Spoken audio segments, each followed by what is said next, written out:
экөөбүз кыз жигит болчубуз. Атайын куландап жүргөн кезсиң да? Айдана мээге болдуңбу?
Айдана келдиңби?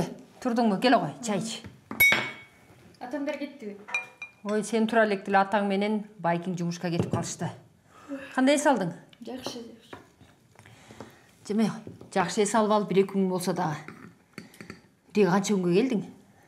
Апа, мен жаңы эле келдим го. Байкуш десе, сизди служанка кылып куратыштыбы тиги үйдө? Жок, эч ким служанка кылган жок. Сиз канча киши менен жашайсыз? Ошонун баарына кызмат кылышыбыз керек да. Айгерим, жөн турчу. Чай ичиресиңби? Эстек калды. Ой, сен да ошентип Айдана эжеңде болуп башка бирөөгө барасың. Сен да келин болосуң. Мен барбайм. Кандай барбайм? Барасың? Ай, кыздын барар жери күйөө дейт. Апа, Айгеримге азыр эрте да. Күйөөнү эмне кылат кичинекей болуп? Мен кичинекей эмес, мен 18 жаштамын. 18 дейм. Күйөөгө тийгенге азыр сага эрте деп атам. Кичинекейсиң азыр. Ой, мен ансыз деле күйөөгө тийбейм. Сарсам эле болбой эле койгула. Туура кыласың. Күйөөнү эмне кыласың? Эмнеге? Апа, күйөө деген бир өзүнчө бир проблема экен да. Кое турсун да, эмне кылат? Айдана, сен күйөөңөн ушуп кеткен жоксуңбу? Жок, эмнеге? Жакшы эле барам. Ошентсең, мен да ушуп кетип калып да бир бале болгонму деп атпаймынбы? Кандай анан куда кыйлар? Күйөөң болсо жок, өзүң эле келе бердиң. Апа, Иман жумушунан бошобой койду такыр. Иман деле ала келбейсиңби? Ал бизге бир эл болбой койду го. Жумушунан бошобой койду. Мен өзүм келе берейин дедим. Эми бир жолу келбей койсо эмне болмок эле, апа? Эми жөн эле айтып атам эми. Баса, аны кой. Жана сен классташың барбы, Жанара? Ошосуң турмушка чыгыптыр. Ким алды экен? Кече ата энеси бизди конокко чакырды.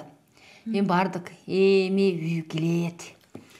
Кыздын агынан эмес, багынан деген ушул экен да. Башталды. Эмне? Чын эле? Үй килейген үй экен. Көөсү кычырайт, бизнесмен окшойт. Жиптин астына аялын салып алып, мени белек бекчектери менен көтөрүн албай келип кетип атышат деп атат. Ой, апа, мен эмне кылайын? Мен күйөөм Жанаранын күйөөсүндө бизнесмен болбосо. Ой, жөн энеси мага мактанып атпайбы? Мен да айттым, менин кызым дедим. Ушуга чейин бир да жолу ыйлап келген жок дедим. Күйөө балам кызымдын көзүн карайт дедим. Эмне куда эле карапайым жөнөкөй болгон мен жакшы кишилер деп айттым. Кандайча жөнөкөй? Жөнөкөй эмес. Менин кайын журтум тиги Жанаранын кайын журтундай бай эместир, бирок биз кедей эмеспиз. Жакшы эле жашап атабыз. Эки этаж особнягыбыз бар. Жөнөкөй болушубуз мүмкүн, бирок жакшы эле. Чын кыз айтты мага. Жакында мага квартира алып берет. Айдана, силерди ким кедей деп атат? Апа, кечке эле айтып атпайсызбы? Жанаранын кайын журту, Жанаранын немеси, машинасы, күйөөсү деп эле. Ой, мен наоборот силерди мактап атпаймынбы? Апа, ушу коюңузчу ар бирөөнүн жашоосун айтканда. Ой, силерге бир неме сөз айтсаң эле эле беттен алып келсиңер. Коюңуз чапан. Эмне? Сен да мага бир нерсе айтайын деп атасыңбы? Жок, иштеке деле айт. Тур анда бияктар жыйна.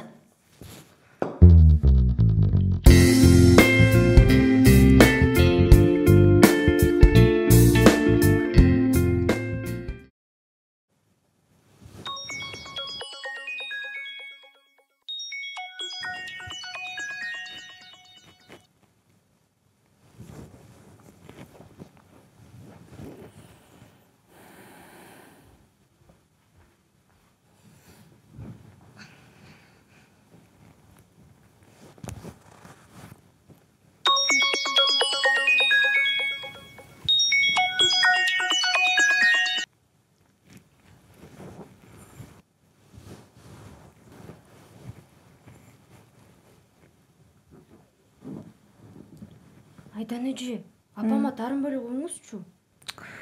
Ой, апама тарынган жокмун. Башка нерсеге жиним келип атат.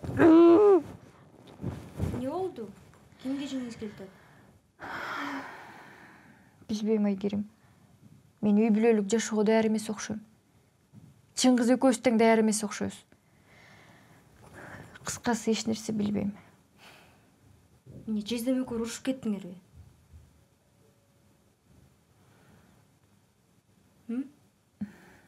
Жок. Бирок ошол сыяктуу.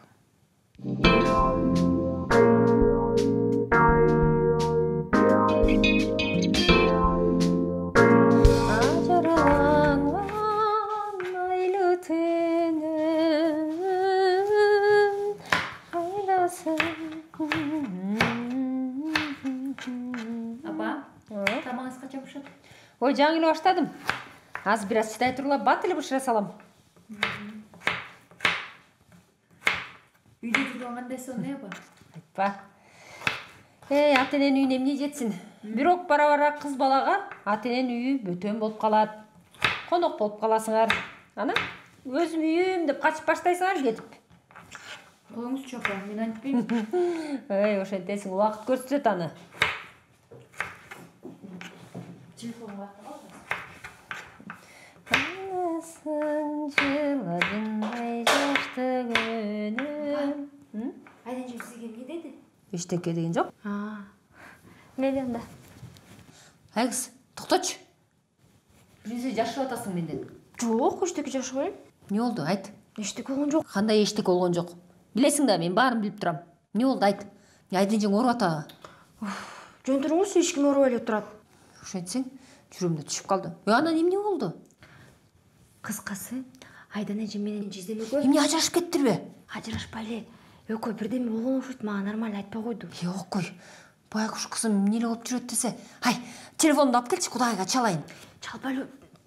Биринчи билели да эмне болгонун, анан. Ай, үй бүлөсү бузулуп атса учпай отура берейинби? Тур, Кудайга чалайын, бол. Билели отом. Чечели да бир нерсе кылалы. Биринчи биз билели, анан кийин ойлонобуз да. Анда сен барып эжеңе сура, эмне болгон. Акырын айтсаң, балким сага айтар. Сиз ага чейин эч кимге айтпай туруңуз, Айдан эжем өлтүрөт мени. Мен болайын батыр сурам, бир нерсе кылалы да. Макул. Айтпаңыз, Ок кой.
Ай, Айдана.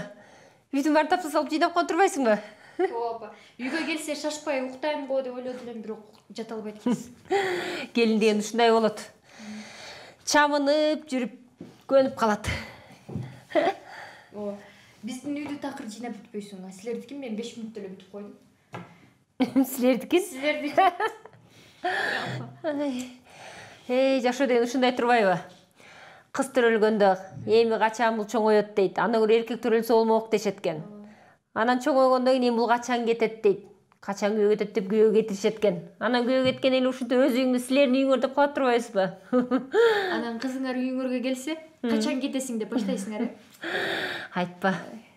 Жашоо ушунусу менен кызыктырбайбы? Не кылабыз? Аял киши ушундай жаралыптыр. Айла жок көнөбүз. Айдана. Чыңгыздан кабар жокко? Аялым эмне болду деп бир сураганга жарабайт го. Эмне болдуңар? Апайым ал бошоп атат. Бирок чалып атат мага. Сүйлөшүп атат. Айдана. Байкаш эле сен жооп бербей атат окшойсуң. Эмне тааныштыңарбы? Жок апа, баары сопсонун эле. Апа, мен үй жыйнап чарчадым, кичине жата турайынчы, макулбу? Тарынбайсызбы?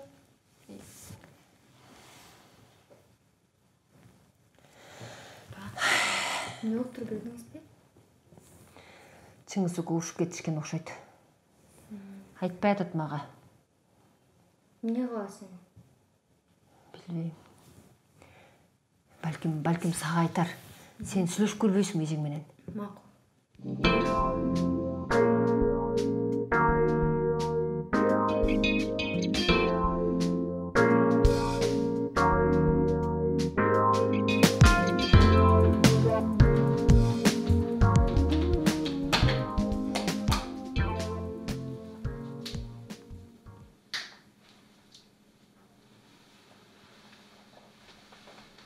Опа!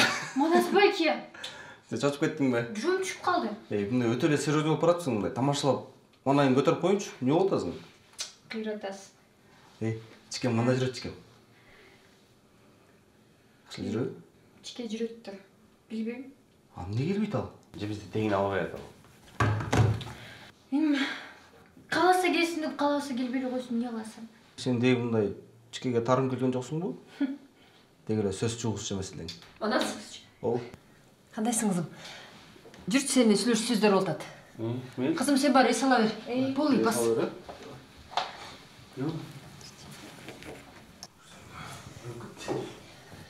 Айдана. Айгерге көрүп дүкөнгө нанап келечи. Берчи акча.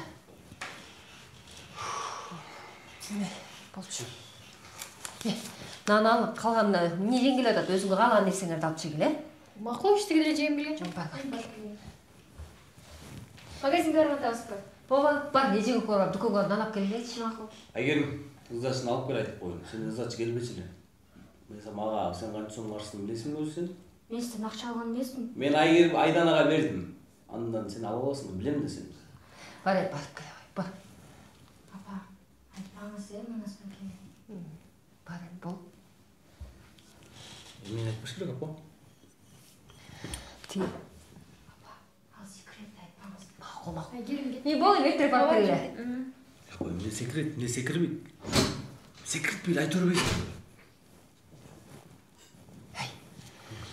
Айдана Чыңгыз менен урушуп ошон үчүн келген окшойт. Ошон үчүн келиптирби? Ой, билбейм. Кызыңыз кайтып калган сүйүнө кетсин кайра. Ого жоктонбойт, кайра кетсин. Ушундай болмок беле күйгө тийрикте кайра үйүнө келген. Эми кое турчу, эми биринчи билели да бышыгын. Эмнеге таарынганын билели, анан кийин потом күйөөсүнө жиберебиз да. Чикемен кетиптирби косяк. Ой, ким билсин. Апа, эгер жанагынын колучу Айданага тийген болсочу, өпкөзүн жуламайтып коюн, өпкөзүн. Балким ары бери басып койсо керек, ошол таарынып атса керек.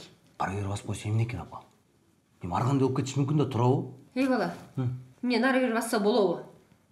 Эми ал деле эркек да турабы? Эркек болсо ары бери басыш керекпи? Же сен эмне ошон үчүн үйлөнбөй жүрөсүңбү ары бери басып? Апа, причем тут мен? Сиз экөөс чыңгыз жөнүндө сүйлөшүп атабыз го? Атаңдын башы, ары бери басканды токтоткуну. Мен ары бери баскан жокмун, жапжашнакай, таптантакай сопсонун эле жүрөм. Жиңгетиби, эртерээк үйлөн. Кыз жок, апа, кыз. Нан турат го, апа. Тил эмне нанга жүрөт өзүңүз?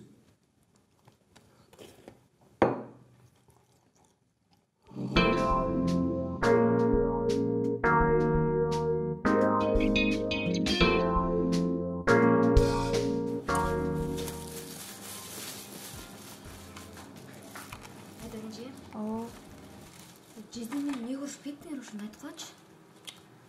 Ушкан жокпуз. Тарынышып кеттик. Анан эмнеге ажырашкандасыңар? Ким ажырашкан? Силер?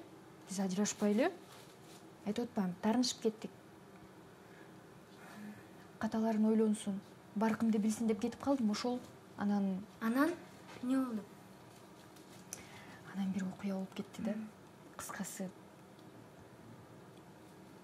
Ой, мен бир группалашым бар болчу. Мас болуп элестет, үйгө келиптир гүл көтөрүп алып. Анан Чыңгыз аны сабайтты. Ошол. Анан эмне болду? Чынын айтканда Чыңгыз аны атайын деле кылган жок, бирок экөө согушуп атканда мен арачага түшүп, анан чаап алды мен. Апа, элестетиңиз, жездем Айдан эжем сабап салыптыр. Я колуңа шал тийгир десе.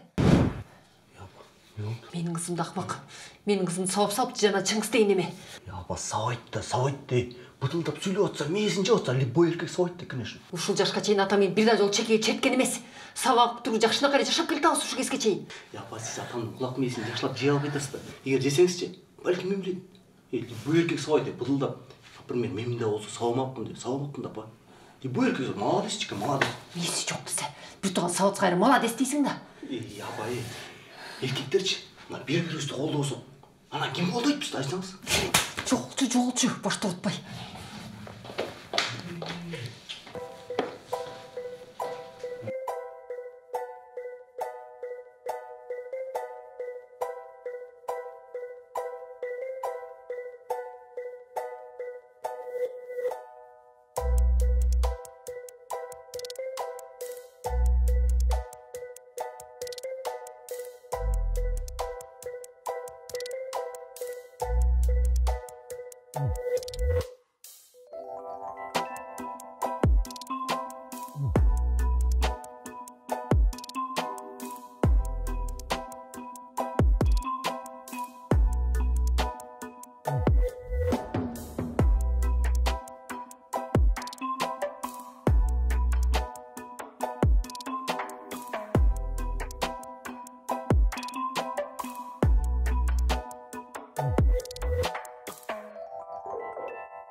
Kızım, жөн жайда келдің бе? Ооба. Эми кече эле келди го. Эми кыз киши деген бул күйөөсүнүн жанында болуш керек да. Төркүн жакындын төшөгү жыйылбайт болбой. Эми өз үйүмө батпай калдымбы ата? Айдана, атаң жөн эле сурап атат. Силе баары жакшыбы? Жөн эле келдиңби? Жакшы эле. Бир туугандарым менен, эн атам менен жолуксам болобу? Же сөзсүз бирдемке болуш керекпи? Эми кызым турмушта өйдө болуп атпайбы? Эми Чыңгыз экөө таанышып, ошого келдик экен деп ойлоп атам. Эми баары жакшы эле болсо болду. Жакшы эле. Жакшы жүрөбү Чыңгыз, кандай иштери кандай, жакшыбы? Эми алда эле келип бир учурашып кетсе болот эле да. Же чындап эле бир нерсе болду, уруштуңарбы? Ата. Чекем муну сабап салыптыр. Ошон үчүн келиптир. Сабаган жок. Сага ким айтты? Жана эле сиз айтпадыңызбы?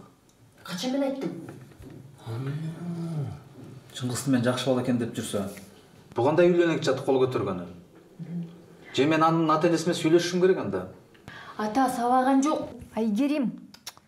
Айдан эже мен ден эле урушуп кетти деп айткам. Эмне кылды? Кол көтөрдүбү? Чаптыбы? Жок ата. Эч нерсе кылган жок. Колу байкабай тийип кетти ата. Мен ага өзүм жиним келип жүргөн. Ошон үчүн шылтоо кылып кетип калдым. Кантип байкабай колу тийип кетет? Эми анын баарын айтып отурам ата. Айт. Эч ким шашкан жок бул жерде. Ой, Чыңгыз бирөө менен мушташат да. Анан мен арачага түшөмбү? Ошентип колу тийип кетти байкабай. Ана мен жиним келип кетип калдым. Мына. Айттым беле? Мына кызыңар күнөөлүү. Байкуш чикемдин колун сүзүп алып. Жөн отурчу. Айтпадым беле? Көңөч. Айдана. Жөн отурбайсыңбы?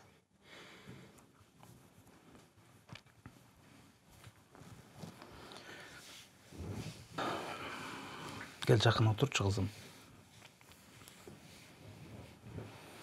Сен эмнеге капа болуп атасың кызым? Чыңгыз эгер күнөөлүү болгон болсо, ал өзү келет, кечирим сурайт. Биз билебиз ал сени жакшы көрөт. Биз да сени жакшы көрөбүз кызым. Билбейм ата. Келгенден бери эле эмне келдиң, качан кетесиң деп атасыңар. Эми турмуш деген өзү ушундай өйдөлтүй болот кызым. Мүмкүн сен ал жакка жаңы үйгө көнө албай жаткан чыгарсың. Акырындап көнөсүң. Ал жак сенин үйүң болот негизи. Анан кийин биз чакырсак келбей, анан бизге сын тагып турасың. Бизди кечирип кой кызым, макулбу? Эми Чыңгыз жакшы жигит. Ал одасын берген, кызыңызга жөлөк таяк болуп, ар дайым сыйлап.